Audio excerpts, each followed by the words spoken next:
So, welcome to the podcast, Jennifer. Yes, thank you so much for having me. I'm so excited to be here. I'm really excited about our conversation, but I always like to start with my favorite question, which is in this moment, in this time in your life, what is that thing that's lighting you up?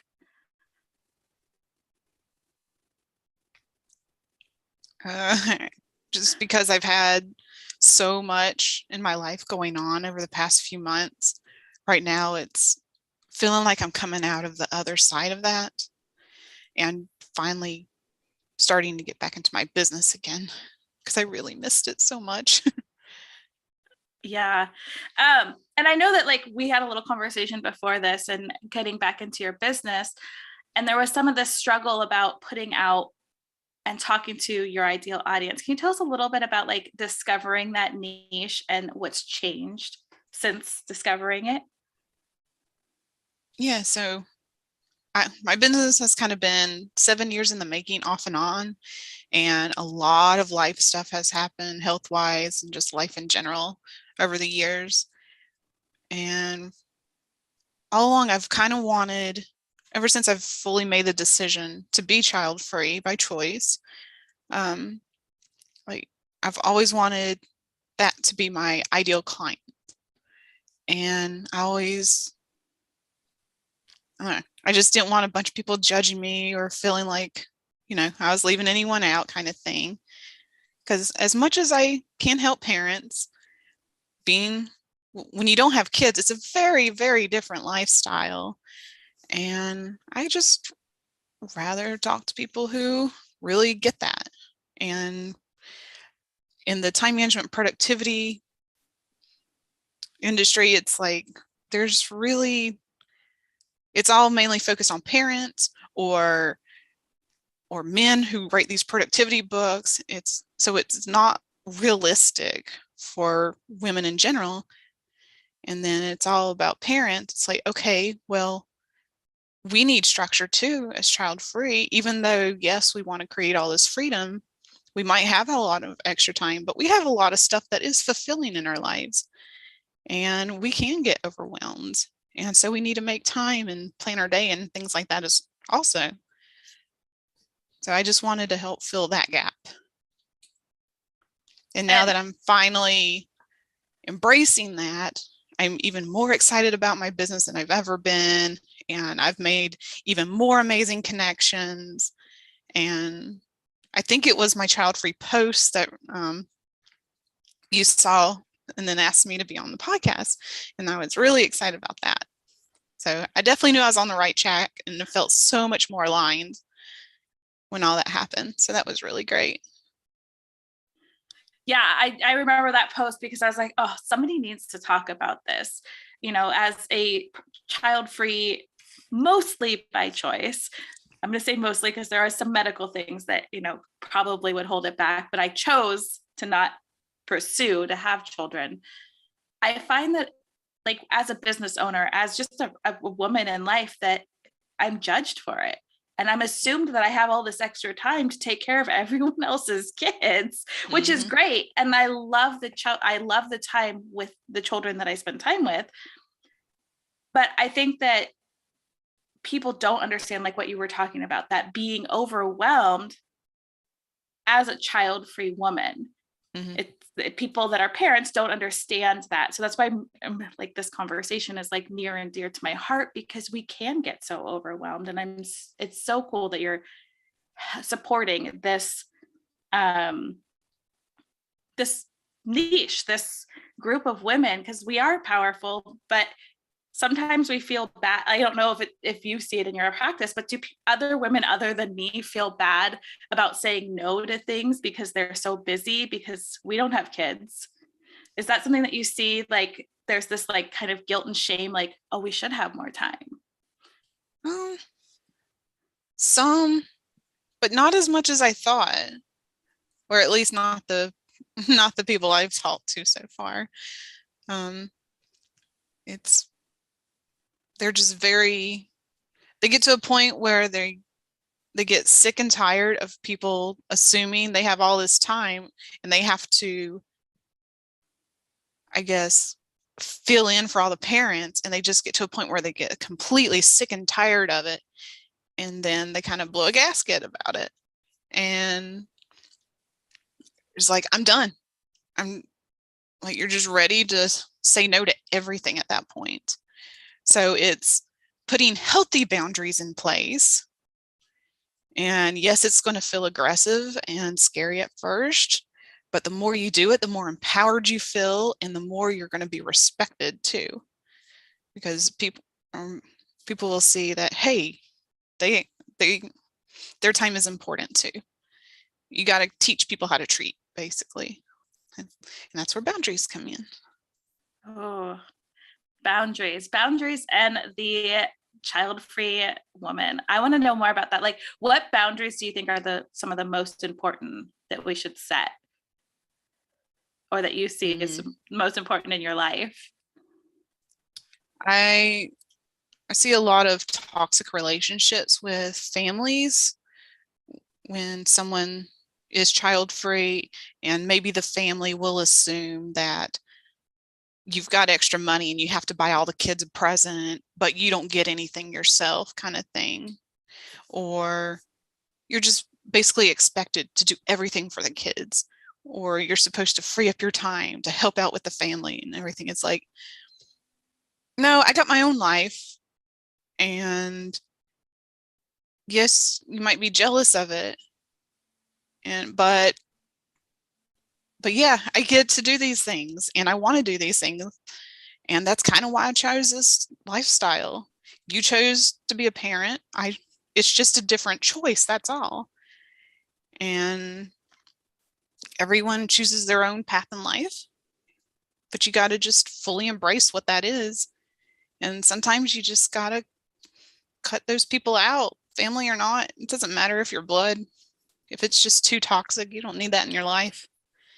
Just cut them out if you have to, as hard as it might be. But it's so freeing, and just because you don't need that. And there is such a big child-free community now. So it's getting more involved with that. And it's finding communities where they're not like kid bashers, really. That's been a big thing of trying to find my own child-free community. There's a lot of communities out there who bash a lot on parents and kids.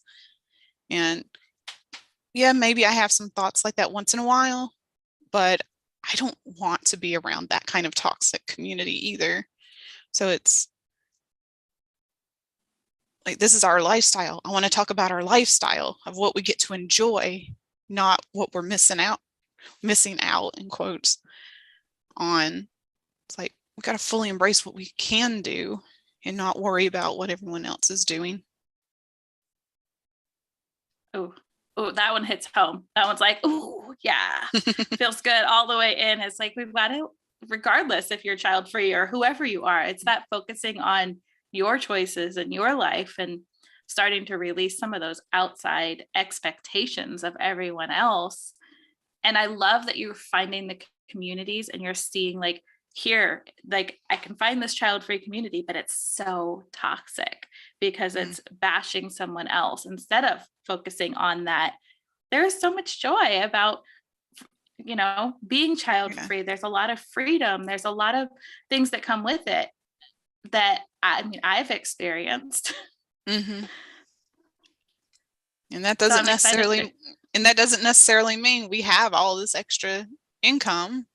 I mean, that's one of the perks when we're able to have that income, but it's assumed that we have all this extra money. And it's like, and then people expect us to spend that money on them and the kids and everyone else. It's like, it's my life. I'm dying a little every day. I am going to enjoy my money while I have it. And maybe if my niece isn't a brat, hopefully she's not. I love her to death. But I'm going to spend my money now, so no one better expect to have any money later, basically. So yeah, I like I said, I love this conversation because it's something that, well, first, we haven't talked about on the podcast yet, but second is a struggle that I come up against. And I never would have even thought of like a community of child-free women that are, focusing on the positives Mm-hmm. and focusing on the cool things that we can do. Like if we want to, like you said, if you don't have a bratty niece, you can take the time and spend time with them and spoil them and then send them home. Mm-hmm. Full of sugar. Full of sugar. Oh yeah, for sure. And I love this whole like boundaries and embracing the child free. So I know that you're, in business and you're helping women embrace this child free. Can you tell us a little bit more about how you're supporting the child free woman right now? Mm, just being there, being a sound bar, just someone who really understands that.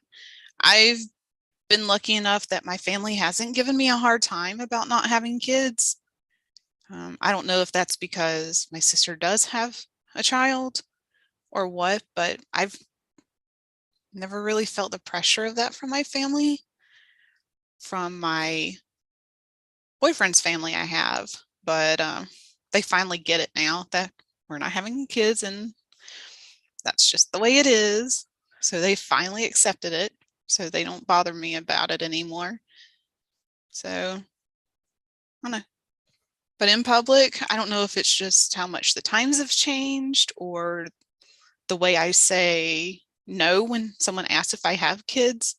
They just don't even try to say anything else about it at that point. So I've been lucky enough to not have to deal with that really. But I know a lot of people who do have to deal with that. So that just means even more boundaries and getting help with ideas on how to nicely tell someone to leave you alone, basically. So work on boundaries, just figuring out and distinguishing between society's expectations and what do you really want yourself, not from all the pressures, but what do you actually want in your own life for your own work-life balance, which really isn't balance. It's more, for me, it's more alignment. So how can we get you aligned with that lifestyle you really want to have with your business and outside of your business? Because it is intertwined, no matter how much we want to think it's separated. And there's no true 50-50 balance. It's just varies day to day. So alignment over balance. Oh, I love that. So what does alignment look like for you in your life and business right now?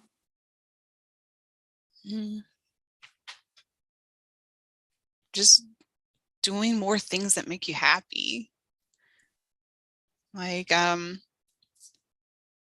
of my goals is to one day I want to move to the mountains, preferably before I retire. I don't believe in retiring to begin with. Like I said, I want to enjoy it's important to save and things too, but when you die, your money's not going with you. So I want to enjoy that while I'm still here and experience that life. And then hopefully have some really, really good health care at the end of life. Because people always ask us, who's going to take care of you when you're older? But from the statistics I've seen and heard, child-free people actually have a slightly higher percentage than parents that actually get family end care. Yeah, so only like 1.5% of children actually take care of their parents.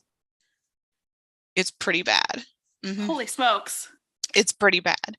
So it always boggled my mind why, because I did home health care briefly for a stint, and I know a lot of nurses, and it's just crazy to think that people will assume that their children are going to take care of them when at the end of their life. First of all, caring for anybody, whether it's a child or an elderly parent, is a lot of mental and physical work. People don't understand how big of a toll that takes on you physically and mentally. And the only person I want to take care of like that is my boyfriend, and vice versa. So it's a lot. So as much as I do love my dad and everything, I'll get him a really nice nursing home and make sure he's really well taken care of, and I will go see him. But for me physically to take care of him, I don't even know if I'll be able to because of my own chronic illness. So then that throws a wrench in that as well. Ooh, that is something I've never really thought about. It's like, well, I have in a way thought about like, well, who's going to take care of me when I'm older? And that expectation of, well, I'm a parent. They're going to take care of me. That is such a low statistic of kids that actually take on. But I can only imagine. I've never been a caretaker. I have a dog. Does that count as a caretaker? But that's as caretaking as I've ever had in my life. I can only imagine. It sounds like from your experience in the caretaking with a chronic illness, I can only imagine what that does to like physical and mental health. Yeah, it got pretty bad. I did it for a year and a half. Don't get me wrong, I loved it. But at the same time, like for the pay, for how much it takes a toll on you, the health people in healthcare, they do not get paid enough. That's all I gotta say. They do not get paid enough for the amazing people that they are and what they do. And so I'm only physically able to do a part-time job as a cashier. And then, so I do that in the afternoon and evenings. And then in the mornings, I work on my business and just kind of go from there. That's awesome. Hopefully I'll be able to do it full time, but until then, it's kind of nice. It works for Yeah. me for now. And I mean, like, I really want to honor you and hope that you're honoring yourself, that you're finding this, like you said, there's no balance, but that's this pendulum swing of like, it goes one way and then it has Mm-hmm. to go the other way. That's how I see when the people say work-life balance. I'm like, well, it's not really a balance. It's more like a pendulum that swings back and Yeah. forth, and how you're taking that time and setting those boundaries like, hey, I can't do this. But when it comes to the point, I want to get the best care for them and then go Mm-hmm. visit. Like, that Yeah. sounds amazing to me. Yeah. And then even for my own, it's like I know I gotta have really good health care to make sure someone takes care of me and then make sure they get paid well too. So I want to be able to do that. It's been interesting. It's like a lot. Usually you think about end of life and wills and things when usually parents think about that sooner than maybe when we don't have kids. But it's something I've always kind of thought about because people do ask, well, who's going to take care of you? I'm like, well, I'm building a business. So I'm going to invest and make money and make sure I've got enough to take care of me, to be able to take care of me later on. I'd never want to expect my family to take care of me, even if they want to. I don't ever want to expect anything from others. I mean, setting yourself up for that kind of lifestyle that it's from day one to the end of day. Mm-hmm. And I think that's how you are looking at life and at money and setting yourself up to live in the mountains. Yes, please sign me up. Put me by a mountain or put me by the beach. I'm a happy girl. Put me in a city, you know. But I like that you are starting to like think long term as a child-free woman. Like, okay, here's what I need in my life. Here's what my end of life care looks like. Although we don't always like to focus on that kind of things, but I think you're right. Like, there's the will for the parents because they're immediately trying to set up that generation coming up behind them. Mm-hmm. And I think it's really cool how you're setting yourself up. Yeah, it's something I already started thinking about when I was doing home health care. And then after losing my mother recently, it even became even more important than it already was. So it's been interesting for sure. Yeah. And I know that like as you're trying to manage your time, and this is one of the things that you are like specialist in. I am the worst at time management, organization, any of those things. Like, don't sign me up for anything that has to do with that because it's not going to happen. Can you tell us a little bit about like how you're organizing and doing, like, I know you had a story that I think I saw it in a post about how organizing and changing the way that you were doing things really changed your life. Yeah, so it's mainly self-awareness more than anything. That's what it really comes down to. It's noticing, especially now with the chronic illness, because I didn't always have it, or it wasn't as near as pronounced. And just really learning to listen to my body, figuring out what I can and cannot do, what are my energy levels throughout the day.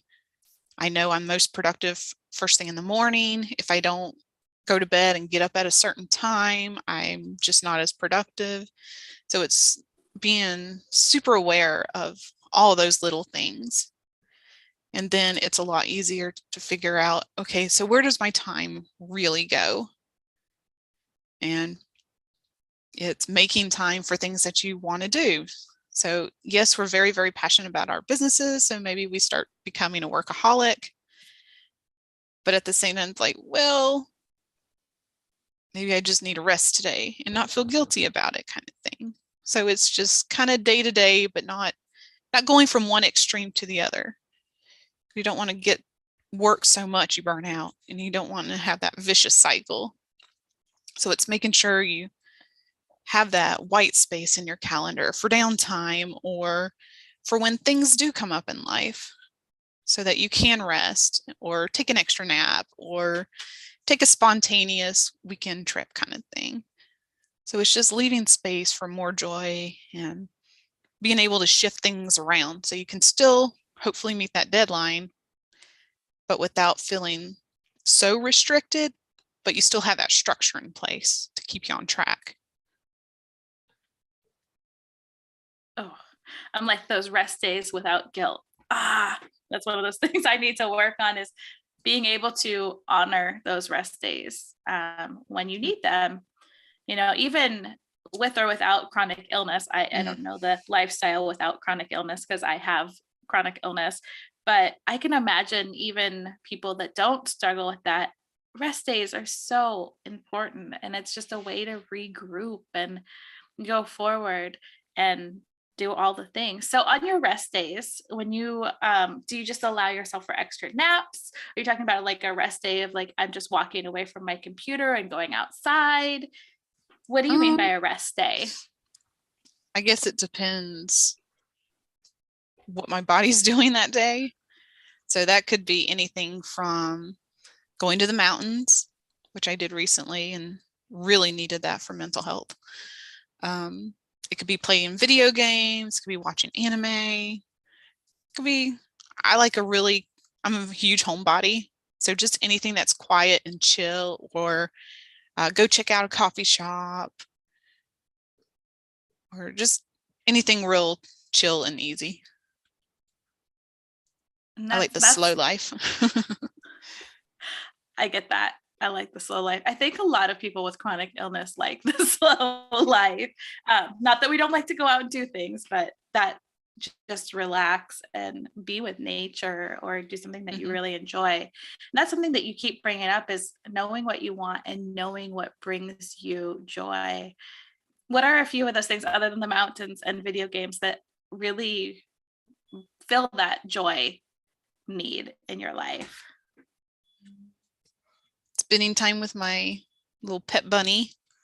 She actually free roams in my office. So she's over there just staring at me.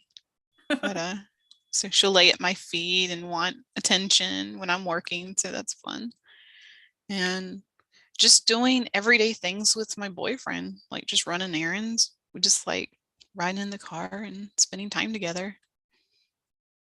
That's awesome. And like I love that you're allowing us to understand how simple joy can be. It doesn't have to be, I have to create this expensive travel vacation and it has to look like this. It's enjoying those little moments that you can have every day. A bunny snuggling up on your feet sounds so amazing. I would like a vacation too. I haven't had a vacation in a long time. In a really long time. So that would be nice too. But yeah, it's just finding that gratitude and just really being in the moment. Yeah, that being in the moment is so hard, yet it's so powerful. Mm-hmm. Yeah, it's the So only time I can get my brain to shut off. That's how I know I'm truly present, is when my brain's not going a million miles an hour. like the brain, like, whoo, I don't know Yeah. if you have the brain fog that comes with your chronic illness, Oh, but I'm yes. like, man, when I have those cluttered thoughts and the brain fog at the same time, I have no idea what's going on up there. That's why I always have a pencil and paper so I can brain dump and then take a nap. That way I can get it out of my head and then just rest and then come back to it. What a great tip. I have little notepads everywhere, and that is like a saving grace. I'm like, okay, it's got to come out. Just get it out. Let it be. Try not to obsess over it. And then I also have to continuously reminding myself to not feel guilty about wanting to have a different lifestyle than everyone else. And it's okay. And just because it's different, or they see me as rebellious or a black sheep or whatever, I mean, I'm not doing anything illegal kind of thing. It's like, I'm not a bad person. It's just, I want something different that people aren't used to. Yeah. And it's their own beliefs projecting onto you. It's not you. It's not you, it's them. Yeah, for sure. And I love that you're sharing that it's like it's their mirror that's showing that, not it's their reflection of Mm-hmm. you. It's not who you are. And I love that you're embodying, this is who I am, this is what I want. And even though society didn't tell me to do this, I'm not going to break from what I desire Mm-hmm. in my life. I'm going to make sure that my life looks like what I want. Yeah, and that's all comes back to alignment. And it just feels not necessarily easier, but more at ease and having more ability to be in the flow of things and just and what you want can change, especially as when life happens, your values and beliefs can change. And I think that's something a lot of people don't realize is these things can change. You get to choose. You get to choose. I mean, that's the biggest thing. If you don't take anything away from this, it's you get to choose the lifestyle you want. And because you're the one living that life, you're the one having to put a roof over your head and spending the money to create this lifestyle. So unless someone else is doing that for you, they absolutely have no say. They don't know what you want and why. So it doesn't matter. It's a lifestyle you get to choose to have. And a lot of people don't realize you get to choose that just because that's what society has dumped on us, that this is the way it is. Yeah, society standards, I feel, put a lot of boxes on people that I'm just excited, so excited that you're breaking free from those boxes, because man, those boxes are restrictive. Mm-hmm. Yeah. Like even like with school, I dropped out the first time, or I dropped out of college the first time. I never planned on going back. Life happened. 12 years later, I went back to school and got a degree. Never thought I'd do that. If I was going back to school, I might as well make it really worth my while that time. And so I got a business degree that time. I don't know, my boyfriend's 10 years older than me. Um,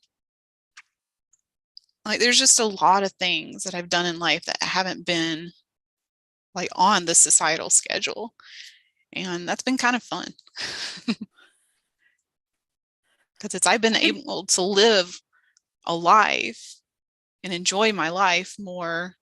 Because unfortunately, I see a lot of parents kind of lose their identity, lose themselves, because they get so consumed by their children, which I understand. I mean, the child comes first at that point, but don't lose yourself too.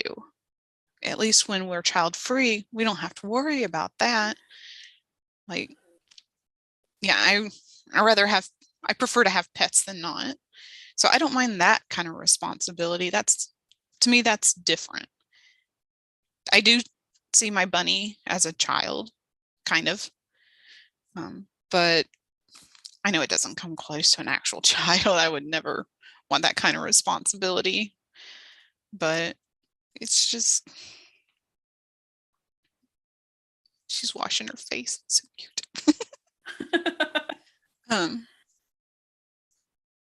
It's just the lifestyle you want, and that's all there is to it. Yeah. Oh, I'm love it. Like, I love that you're like, just embrace yourself. Like, even if society tells you to do something else, just be like, no, this is what I want. This is what I'm going after. This is my choice. Here's how I'm going to show up. And just embodying and just really saying, like, here I am, take it or leave it. Yeah, that's pretty much how it is for me. It's like, if you like me, great. If not, oh well. It doesn't bother me any. Yeah. And I love that you're helping other women that are in the similar, that I don't even want to call it situation, because it's not a situation. Like, we're choosing to not have kids. That's not a situation. Situation sounds like something sketchy you get yourself into. But I love that you're helping other women embrace this lifestyle, because it is so different than what society has told us to do. Yeah. Even if it's someone who isn't ready for kids yet, they just don't have kids at all yet. Even if they're thinking about it, or they're on the fence about whether or not to have kids, or even being an empty nester, because you kind of have to learn to find yourself again after being so consumed with having children. So empty nesters and being child free is similar in a lot of ways. Not saying they all are, but in a lot of ways it can be. So I like to throw them in there too. So if someone is struggling or wants to reach out and connect, where can people find you? You can go to my website at simplifiedSoloBusiness.com, and you can find all my social, all my services and courses, and everything is on there. So it's all in one place. So you can, while you're there, you can even grab a free consult with me and we can chat. I love that. I'm like, I may need to grab a free consult, because I need all of I need all the things. I need all the support that I can in trying to organize, and boundaries, and all of the things. So my final question for you is, if someone were to walk away with just that like one mic drop moment, or that one nugget, what would you want someone to leave with? It's your life, and no one else gives you the right to tell you any other way. I mean, as long as you're not hurting someone and you're following the law, I don't see